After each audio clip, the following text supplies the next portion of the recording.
war had ended not with a bang but with a whimper. The silence that followed was a heavy shroud, muffling the cries of the dying and the whispers of the wind. A strange, unnatural quiet had fallen over the world, a stillness born of utter exhaustion.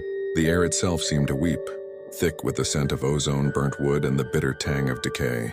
Yet something far more sinister than the usual aftermath of battle had taken root. The soul catcher roamed the streets. War was over before humanity could voice their protest. II won that day. The screaming had finally stopped. It was a sound the soul catcher had come to appreciate, a symphony of terror and despair that heralded a fresh harvest. But now only silence remained.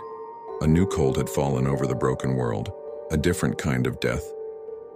The sky, once a brilliant, terrifying canvas of fire and smoke, was now a sickly, uniform gray. The nuclear winter had begun.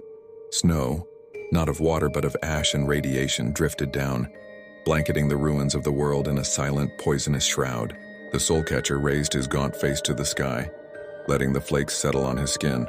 He felt no cold, only a chilling satisfaction. The surface world was a tomb now, and the living had fled, burrowing into the earth like frightened insects. His rats, however, were undeterred.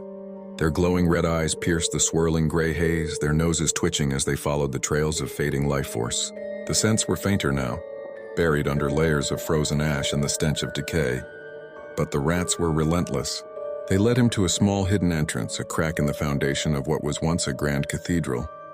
It was crudely sealed with rubble and what looked like a sheet of warped metal.